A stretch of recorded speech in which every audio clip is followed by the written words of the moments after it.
I think the biggest thing is great content can technically lead to sales. However, that's not the next step. Like great content delivers value. Value builds an audience. Audience allows for advertising. Advertising allows for awareness, and then awareness, you can now make your sale. So it's like it gets there, but you have to be aware that there's all these steps in between before it happens. So you have to build your audience first before you have anyone that will listen to your advertising. And my friend, it all comes back to copywriting then, is just communicating what you do clearly. Like if you can't, man, like you could have had the Tesla idea, but you weren't able to communicate it well enough. Elon Musk and his crew. So you lost. Yeah, that's where you get those guys sitting there going, that was my idea. I said that. It's like, yeah, but you can say it like that.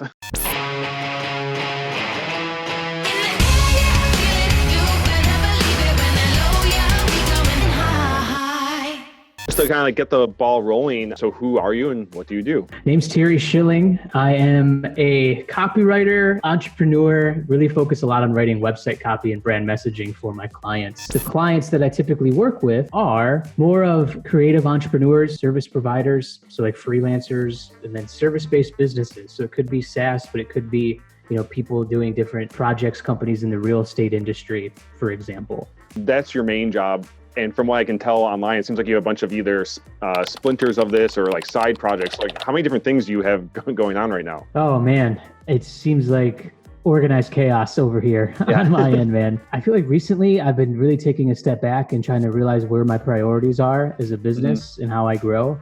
Like I'm definitely a freelance copywriter, but I feel like I can be more than that within my business and how I can just expand that and innovate of how I promote what I do. And some priorities of mine are really just to create, engaging, compelling branded content.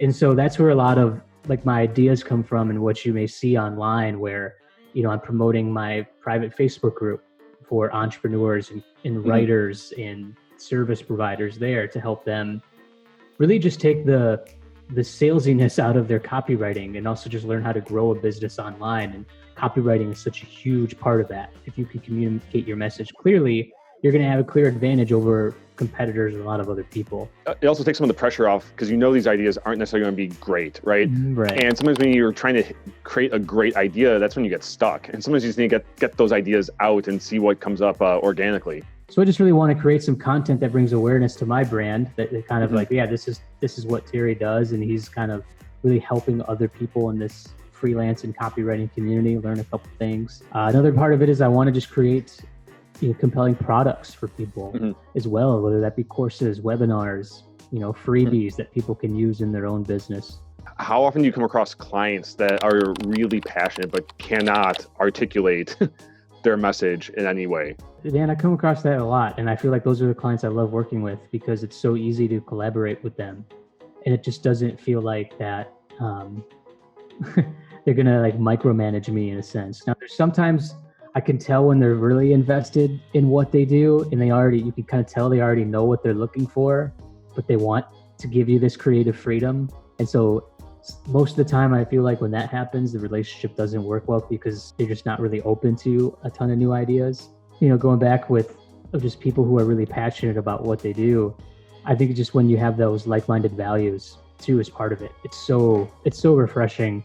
And I feel like they're more receptive to ideas and they do give you that creative freedom. In that sense, you're really kind of becoming the channel for them. You're just soaking in one end and then using your skills and experience to pump out the other end to match an audience or a specific objective. It's really just trying to tell an engaging story, about what they do and how people can relate to it, and then converting that then into conversion copy on their website. And have you ever had a client who hires you as the expert, but then wants to tweak and change everything to their vision, essentially taking away from best practices, from things that work, from pretty much every reason why they hired you in the first place? Yeah, I've definitely had some of those, but it is tough. And I think it's just, I try to set the expectations from the beginning that I want this to be a collaborative effort. And like, I put my ego aside, and then I come from a place where like, I do have best practices, or I do have this skill set, and I'm going to try to understand your business. Because sometimes there's like, well, I want this to be catchy. This doesn't really say what we do, so I want it to be this. And I just like, there's a fine line between way too clever and being very clear for what you want to do. Or like, do what you did here with this company, this example that I saw. And I'm like, well, yeah, can you just copy this and do it again? It's like, that's not how it works. Yeah. It's weird. It doesn't quite work. Yeah, like you have a more complex product. I feel like you need to say something different here than just like 3 words. It was, if I may quote you, you said, if you confuse me, you lose me. I always love that line, and I see so many like billboards or ads, and it's just like, all right, I see what you're really trying to do here, but come on. How do you approach like uniqueness being a selling point or an angle you take when you're writing? It's definitely important, especially with copywriting, and you're looking at a business. You hear a lot of like, what makes you unique? What separates you from the competitors? I mean, these are questions that I ask. There's so many like brands that kind of come to mind about that USP. Like it could be like a bookstore but we sell coffee too. It's like that's their USP. Like maybe like a neighborhood, bookstore, but they do this instead. It's really just kind of working with the client and figuring out what that is, like what separates themselves truly from their customer, what has that originality to it. Now, you don't have to mention it necessarily right away in the headline, but you got to hint at it. It kind of takes from the story brand methodology that Mr. Miller has out there, where it's the customer is the hero of the journey, tell their story. What do you do that helps improve the customer's life? It's like, talk about that right away. It's about your customer, right? And I feel like talking about unique selling proposition, it's too like us centric. It's too like me. It's like, how am I unique? When really you've got to change the mindset. And once you start thinking about like, what value do I deliver to my audience and customer, it gets a lot easier to stand out then. So it may not be unique, but you're trying to talk to your audience as if they're the hero of their journey, and what do they get from working with you and getting your product. Yeah, like even on my website, I talk about, because I've listened to my customers and try to get what their pain points are. And a lot of it is just, I need help telling my story. It's like a lot of people come to me asking that. It's like, I want to tell a story that engages with my audience. I don't just say copywriting services for entrepreneurs. I talk about copywriting that tells your story and tells your customers what's possible. You really need to have some type of story frame to your marketing, because I think that's just going to really, build those genuine relationships that you want. Because I know you run your group, the Copy Co-op. And most people in that group are freelancers of probably mostly copywriters. 4 out of 5 small businesses in the U.S. are non-employers, so they're all freelancers. Have you had a chance to talk with any of these freelancers one-on-one yet, or get some feedback about their businesses? That's been one of the great things about the Copy Co-op, is meeting some of them and asking them kind of what their challenges are, and hearing a lot how they want to make this a full-time thing. And then they're asking great questions about how to get clients, like sales process, what type of tools or resources should I use, and just kind of helping them and learning about where they are. And, maybe start small with certain projects to see what you can take on if you have a full-time job and you're doing it as a side hustle. And then just continue to raise rates as you get more experience, because you're never going to know if people will pay you more if you don't charge for it. Well, I was going to say, how does that reflection or that help you better understand where you're at today? Excellent question, because there's so many emotions that go into it, of just like how grateful I am of just where I started and how I figured this out. Also just kind of realizing other things I did that were really helpful, just like investing in community, investing in yourself. It's honestly those small things that become building blocks to your business, and everything you learn that you think might not be important does have some sort of value. And it's also evaluating the things you have in place to see what does have value and what doesn't, to cut things out just as much as you bring things in. Yeah, man, I'm still learning so much today of just where I can cut my energy in the business that's not necessary, just to save some time and focus more on what can grow my business, make me money, if you will. I found this with a lot of business owners who are skilled at doing something, they'll just keep doing the work. When I was in school, I was running a painting business with a few other guys had their own painting businesses too. And I fell in this category where I was a good painter. So I found that instead of running the business, I essentially would pick up the paintbrush and start painting more often when I was failing as a leader, versus these other guys that knew that they couldn't even hold a paintbrush. Like painting a house was out of the story. They had to become better leaders and develop the business. And I find that so often that when you can do the work, we use that as a crutch to just like go and solve the problem today, because it's the thing that's on fire, versus taking a step back and actually building the business and learning how to become a better leader. So what would be your biggest advice to someone who's watching this now that is a freelancer, who's gained some momentum, as far as like some rules that you've learned about prioritizing and setting vision to make your next decisions? So if there's, freelancers listening out there who are kind of out of the early stages and just feel comfortable and just be like, yeah, this is definitely a future for me, but how can I continue to grow? I just feel like there's some cliches, but it's just so important to just not stop and just continue to take risk. My biggest thing though is just like meet other people in the community, because I think that's just so rewarding, because freelancers can get lonely sometimes. And the more people you meet, the more opportunities will come across it too, from word of mouth. You could have these opportunities where you can outsource some of them and you can just offer more services to your clients. I think the biggest changing point to me is when I realized there's more than enough business out there. Like, just because you're friends with another agency or someone who's a competitor doesn't mean it's going to take work away from you, because there's just too many businesses out there for exhausted in that sense. Building those relationships is really valuable because you never know what can happen next. It's just like, don't be afraid to share what you know. Like, the more that you learn, the more content you have that you can create and bring awareness to what you do.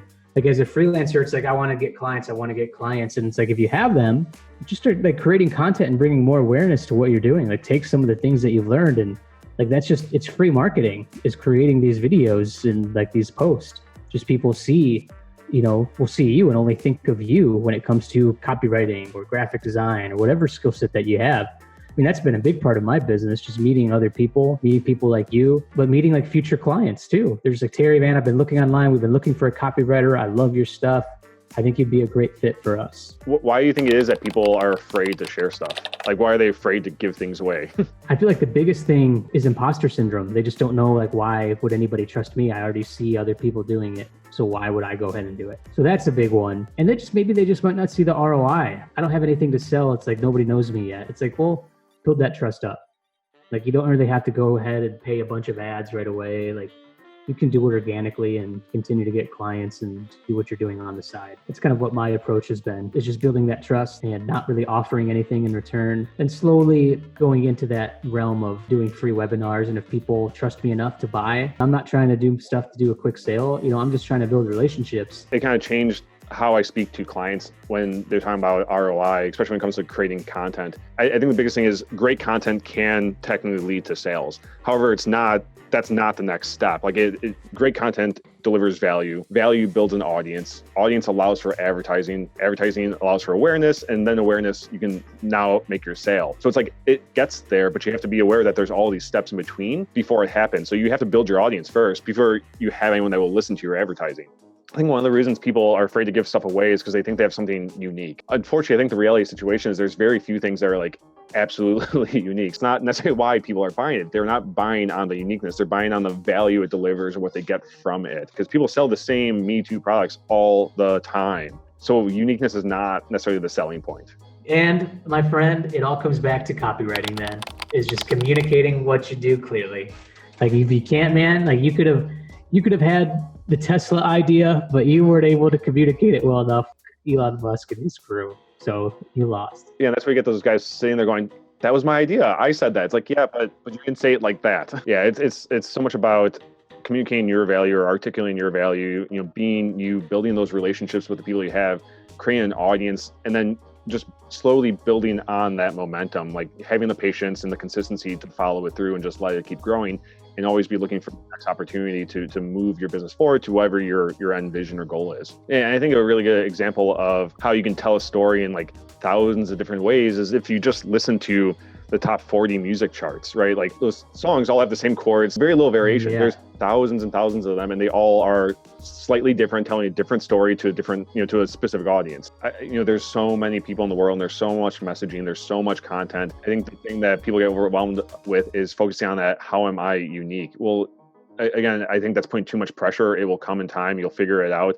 It's more so just how do you articulate and write your message and get that message across, and just keep building it and iterating on each previous version until it is yours. Yeah. And it's just like, if you have an idea, just keep going with it. Keep creating. I have like a second of imposter syndrome every day, maybe sometimes longer than a second, where it's just like, man, why don't I do that? It's like, how could I do that? Should I do that? And, I've just realized that when I do put these ideas out there, and it's just like, look at, people are saying it's really cool. And then like, I could start to see ROI from some of the other things that I'm doing. You're not talking to the people who are rolling their eyes, right? You're talking to the ones that want to hear your message that will benefit from it. And just keep that in mind, that those are the people you're talking about. Everything else can just, be blocked out unless it's the constructive.